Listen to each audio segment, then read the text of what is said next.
433 की पिच पर maiden over आया। इन दो गेंदबाजों ने केकेआर के बल्लेबाजों की नानी याद दिलाया। जी हां, आपने बिल्कुल ठीक सुना।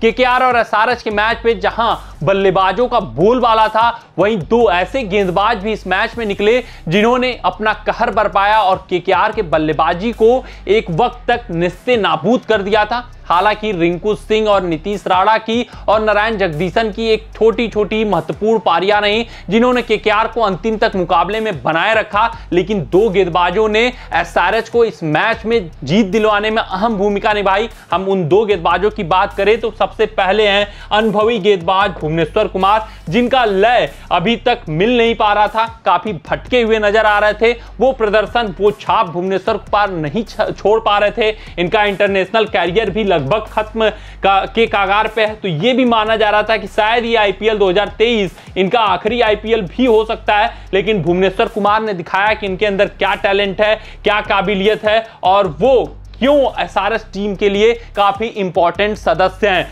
भुवनेश्वर कुमार की बात करें तो पहला ओवर ही इन्होंने मेडन कराया था और मेडन के साथ साथ सबसे बड़ी बात, जो केकेआर के इस साल के स्टार परफॉर्मर अभी तक रहे हैं बल्लेबाजी में, ओपनर रहमानुल्लाह गुरबाज का विकेट निकाला। तो पहला ओवर मेडन और विकेट जहां पे आया और 228 रनों का विशाल का स्कोर किसी टीम को चेज करना हो तो वो इंपैक्ट आप समझ सकते हैं कि कितना बड़ा इंपैक्ट था इस मैच में। और उसके बाद 3 ओवरों में मात्र 20 रन दिए थे अपने और एक विकेट था। वहीं चौथे ओवर में 9 रन खर्चे, जिस कारण 29 रन हो गए। 4 ओवर में 29 रन देकर एक विकेट। तो जहां जिस पिच पर 433 रनों का स्कोर खड़ा किया गया, हर एक बॉलर यहां पे विफल रहा। कोई 15 के इकोनॉमी रेट से कुट रहा है, कोई 16 के इकोनॉमी रेट से, तो वहीं 7 की इकोनॉमी रेट से बॉलिंग की और एक ओवर मेडन दिया और एक महत्वपूर्ण सफलता रहमानुल्लाह गुरबाज के रूप में अपने नाम किया। तो वहीं दूसरे गेंदबाज की बात कर लेते हैं, वो रहे मयंक मार्कंडे।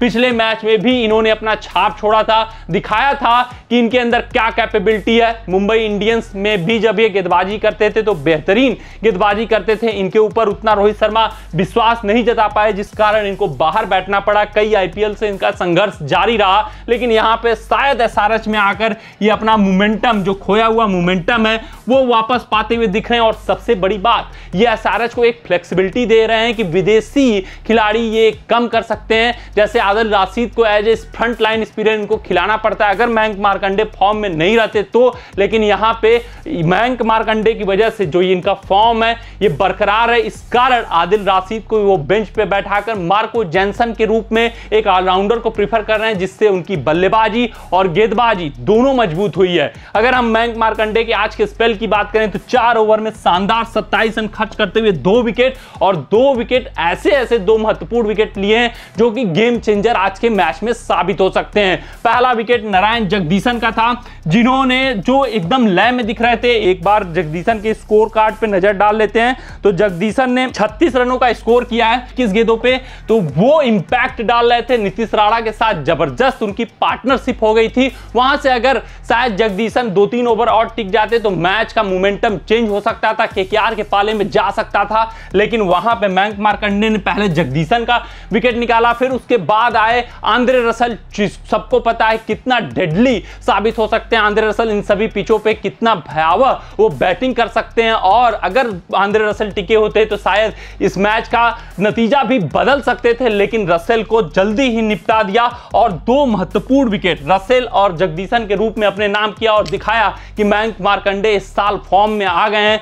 जो एक बार हम लोग को याद है, जो मयंक मार्कंडे थे अपना छाप छोड़ा था, जिसकी वजह से इंटरनेशनल में भी इनको कॉल अप आया था, वही मार्कंडे इस बार भी दिख रहे हैं और 4 ओवर में 27 रन देकर 2 विकेट। अगर हम इससे पहले का इनका परफॉर्मेंस देख लें, जहां पे पंजाब किंग्स के बल्लेबाजों के इन्होंने छक्के छुड़ाए थे अपनी गेंदबाजी से, 2 ओवर में 15 रन देकर 4 विकेट निकाले थे मयंक मार्कंडे ने वहां पे। तो आप समझ सकते हैं कि कितने फॉर्म में दिख रहे हैं मयंक मार्कंडे। और सबसे बड़ी बात कि ये फ्लेक्सिबिलिटी प्रोवाइड कर रहे हैं एसआरएच टीम को कि एक विदेशी स्पिनर कम करके एक विदेशी ऑलराउंडर खिलाने का ये फ्लेक्सिबिलिटी, जिस कारण हैदराबाद की बैटिंग प्लस बॉलिंग दोनों मजबूत हुई है। तो आज के अपने इस रिपोर्ट में बस इतना ही। आप सभी अपना ध्यान रखें, सुरक्षित रहें, स्वस्थ रहें, मस्त रहें। जय हिंद, जय भारत।